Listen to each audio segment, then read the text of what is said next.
Today I'll be talking about two things that I like from each of the Souls games. Now, I know this type of video has been done so many times before, but don't worry because I'm going to be different with this one. And the difference with this video is that I added two instead of one. Yeah, so much for being original. Anyways, let's get right into the video, starting with Dark Souls 1. I really like the level design and the atmosphere in Dark Souls 1. We all know that Dark Souls 1's level design is really good, mostly because of how interconnected the world is. Like, Firelink Shrine literally leads to so many different areas of the game. I don't know, there's just something fun about finding shortcuts to an area that you didn't know led to a place that you've already been to before. Now, for the atmosphere. The atmosphere is something that I always loved about Dark Souls 1. It's really dark and gloomy, yet at the same time has a really chill vibe to it. Like, getting up and playing this game when it's rainy outside just hits different, you know? Look, I'm pretty sure you don't know what the fuck I'm talking about, but some people understand, so yeah. Moving on to Dark Souls 2. Oh man, Dark Souls 2. I deadass thought I wouldn't find two things that stood out to me that much throughout the whole game, but I think I did. And that's the healing system and how different the game looks compared to 1 and 3.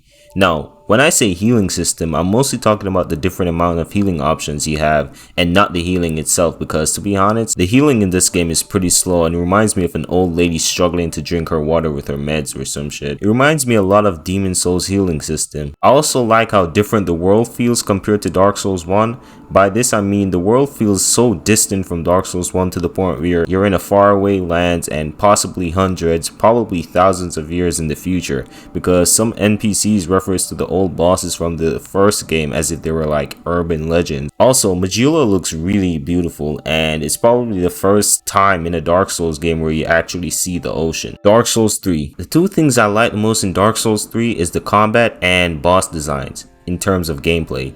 Starting with the combat. To be honest, there's not much to be said here. It's just great, almost perfect in my opinion. It's way more fast paced compared to 1 and 2, and it also feels way smoother as well. I just wish there were more weapons in the game, and I've also heard the magic is pretty bad, but apart from that, the combat is the best out of the trilogy, at least in my opinion. Now, the boss designs. In my opinion, Dark Souls 3 still has the best designed bosses gameplay wise compared to the other Souls games. None of the bosses felt cheap, and the only ones that I didn't like too much were Sister Fried, sorry if I'm saying her name wrong, Half-Light, and the two demons from the DLC. But even Sister Fried and the two demons can be really fun at times, except for Half-Light. And fuck those guys. So yeah, Bloodborne. For Bloodborne, it would have to be the world design and the trick weapons. The world of Bloodborne looks so creepy but cool at the same time. It has this gothic look to it, sprinkled in with some steampunk elements. Also, the lore of the world is pretty cool as well. Also, there are cosmic beings literally on the side of the buildings. Like, come on. That's pretty cool. Now, for the trick weapons. I really like the concept that Bloodborne had for these, and to be honest, they work pretty well. And they look cool as hell too. You got a giant hammer that can turn into a regular sword. A giant sword that can also turn into a regular sword.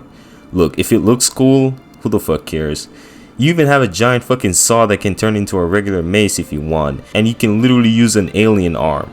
Like, what? You can also do sick combos while transforming your weapons as well. The only problem I have is that I wish there were more weapons in the game. And that's it. Moving on to Sekiro. To keep this short, the two things I love the most about Sekiro is the addictive combat and the fact that it has a more straightforward story. The addicting combat is fun because it feels like you're playing a rhythm game. That is the main reason why I will randomly go back to this game just to fight a boss, because I just love how addictive the combat is. And for the story, while I do like the story and lore from the other games a bit more, I really like the fact that Sekiro tells its story a bit more upfront with cutscenes and more dialogue. Plus, the main character can actually talk now, which is pretty cool. Now, last but not least. To be honest, I never knew what last but not least meant. Like, I know what last means, but what does the not least part even mean? Anyways, we have Elden Ring. The two things I really love about the game is the open world and the art direction. The open world really looks spectacular in Elden Ring. There are different biomes that looks really different from each other, filled with shit to do, and there are even underground sections as well. And Here's where the art direction comes in.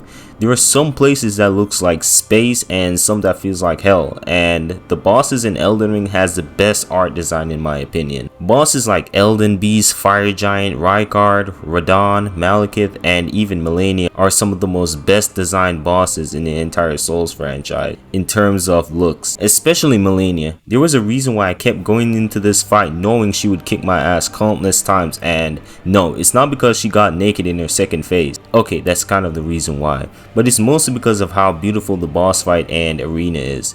There are flowers all over the ground, and you are also in like a big ass giant tree as well. Also, I really like how simple yet great Melania looks compared to the other bosses. In her first phase, she looks like a badass female knight, and in her second phase, she looks like a naked Valkyrie angel queen or some shit. Also, the way her hair is connected to her wings is really cool.